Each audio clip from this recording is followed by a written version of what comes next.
Hi, Joshi ചള്ളിയിൽ eco friendly engineer. ഇന്ന് നമുക്ക് DPC, എന്താണ് DPC? Dam proof course. Dam proof course എന്ന് പറഞ്ഞു കഴിഞ്ഞാൽ ശരിക്കും നമ്മുടെ കെട്ടിടങ്ങളുടെ ഭിത്തിക്കും ഫ്ലോറിനും അടിയിൽ വെള്ളം ഉയർന്നു വരുന്ന ഇതിന് തടയാൻ ഉപയോഗിക്കുന്ന ഒരു ഒരു പ്രോസസ്സ് അല്ലെങ്കിൽ ഒരു മെറ്റീരിയൽസിനെയാണ് DPC എന്ന് പറയുക. അപ്പോൾ ഈ DPC എന്തിനു വേണ്ടിയാണ് ഉപയോഗിക്കുന്നത്? DPC ഫെയിലർ ആയാൽ കെട്ടിടത്തിലുണ്ടാവുന്ന എന്തൊക്കെ സയൻസ് ആണ് കാണുന്നത്, ഏതൊക്കെ തരത്തിലുള്ള DPC ഉപയോഗിക്കാം, അതിനെന്തെങ്കിലും പ്രത്യേകതകളുണ്ടോ, അല്ലെങ്കിൽ DPCക്ക് ഏറ്റവും നല്ല രീതിയിൽ ചെയ്യുന്ന മെത്തേഡ്സ് എന്താണ്, ഇങ്ങനെയുള്ള കാര്യങ്ങൾ നമുക്ക് ഡീറ്റെയിൽ ആയിട്ട് നോക്കാം. നമുക്കറിയാം, കെട്ടിടങ്ങളുടെ ഭിത്തികളിൽ ചിലപ്പോൾ ഇങ്ങനെ വെള്ളം നനവ് പിടിച്ച് കയറി വരുന്നത് കാണാറുണ്ട്. അങ്ങനെ വന്നു കഴിഞ്ഞാൽ എന്താ സംഭവിക്കുക? ആ കെട്ടിടത്തിന് വളരെയധികം തന്നെ അത് ഡാംപ്നെസ് മൂലം അത് കേടുപാടുകൾ സംഭവിക്കും. പ്ലാസ്റ്ററിങ് ഫെയിലർ ആവും, ഒരു വെള്ളപ്പൊടി ഫോം ചെയ്യും. അപ്പൊ ഇങ്ങനെയൊക്കെ വരുന്നത് കാണുന്നതിന്റെ പ്രധാന കാരണം ആ വെള്ളം കാപ്പിലറി ഫോഴ്സിലൂടെ, അതായത് വെള്ളം നനവ് പിടിച്ച് കയറി വരുന്ന പോലാണ്. ഇത് തടയാനായിട്ട് ഉപയോഗിക്കുന്ന DPC ഫെയിലിയർ ആകുമ്പോഴാണ് ഇത് സംഭവിക്കുക. പുതിയ കൺസ്ട്രക്ഷൻ ആണെങ്കിലും പഴയ കൺസ്ട്രക്ഷൻ ആണെങ്കിലും DPC നമുക്ക് ചെയ്യാവുന്നതാണ്. അപ്പോൾ എപ്പോഴും പുതിയ കൺസ്ട്രക്ഷനിൽ DPC ചെയ്യുന്നതാണ് ഏറ്റവും ഈസി. പഴയ കൺസ്ട്രക്ഷനിൽ വെള്ളം പ്രിവെന്റ് ചെയ്യാനുള്ള മെത്തേഡ്സ് വളരെ കോംപ്ലിക്കേറ്റഡ് ആണ്. അപ്പോൾ ആദ്യം ഈ DPC ഫെയിലിയർ ഉണ്ടാവുന്ന സയൻസ് എന്തൊക്കെയാണെന്നാണ് ഞാൻ പറയാൻ പോകുന്നത്. ആദ്യത്തെ സൈൻ എന്ന് പറയുന്നത് വെള്ളം മുകളിലേക്ക് കയറി വരിക എന്നുള്ളതാണ്. രണ്ടാമത്തത് എഫ്ലോറസൻസ്, ഞാൻ പറഞ്ഞ വെള്ളപ്പൊടി ഉണ്ടാവുന്നത്. മൂന്നാമത്തെന്ന് പറയുന്നത് ശരിക്കും നമ്മുടെ പെയിന്റ് ഒക്കെ പൊളിഞ്ഞ് പീൽ ഓഫ് ചെയ്യുന്ന ഒരവസ്ഥ.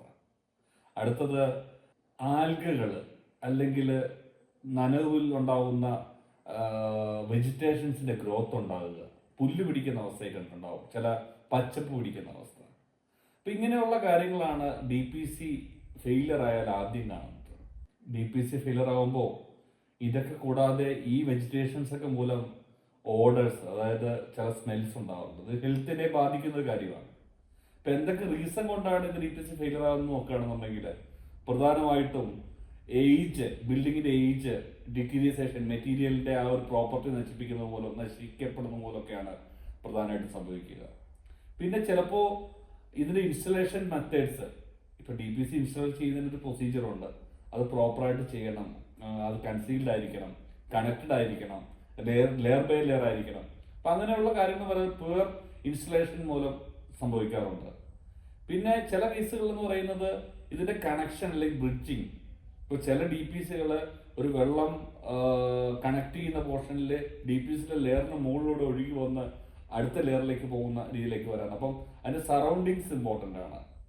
ചിലപ്പോ സെറ്റിൽ ചെയ്യുന്നത്, അതായത് നമ്മുടെ കെട്ടിടത്തിന്റെ പുറം സൈഡിൽ ഫില്ല് ചെയ്ത് ഉയർത്തി കഴിയുമ്പോൾ അതിലൂടെ വെള്ളം വരുന്ന കണ്ടീഷൻസ് അത് വരാറുണ്ട്, അപ്ലിഫ്റ്റ് ചെയ്യുന്ന കണ്ടീഷൻസ് വരാറുണ്ട്. അതുപോലെ തന്നെ ഡിഫക്റ്റീവ് മെറ്റീരിയൽ, ഉപയോഗിക്കുന്ന മെറ്റീരിയൽ മോശമാണെങ്കിൽ, വാട്ടർ അബ്സോർവ് ചെയ്ത് ഹോൾഡ് ചെയ്യുന്ന മെറ്റീരിയലാണ് ഉപയോഗിക്കുന്നതെങ്കിൽ ഈ DPC ഫെയിലർ ആവും പെട്ടെന്ന്. DPC ഫെയിലർ ആവുന്ന സ്ഥലത്ത് ശരിക്കും നമുക്ക് വസിക്കാൻ ബുദ്ധിമുട്ടുണ്ടാവും. കാര്യം അലർജിക് പ്രോബ്ലംസ് ഉള്ളവർക്ക് പെട്ടെന്ന് അത് ഹൈ ഇന്റൻസീവ് ആയിട്ട് മാറുന്ന അവസ്ഥയുണ്ടാവും. പ്രത്യേകിച്ച് നമ്മൾ ആൽഗകൾ, മോൾഡ് ഗ്രോത്ത്, അതുപോലെ തന്നെ ഒരു orders, whole smell, general discomfort.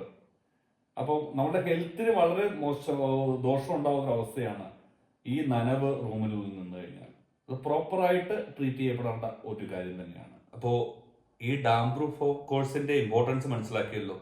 അപ്പോൾ ഇത് എങ്ങനെയാണ് ഐഡന്റിഫൈ ചെയ്യുക, എങ്ങനെയാണ് ഇത് ട്രീറ്റ് ചെയ്യുക, പുതിയ DPC എങ്ങനെ കൊടുക്കും, അല്ലെങ്കിൽ അതെങ്ങനെ റെക്ടിഫൈ ചെയ്യാം എന്നുള്ള കാര്യങ്ങൾ നമുക്ക് നെക്സ്റ്റ് വീഡിയോയിലൂടെ കാണാം. Thank you.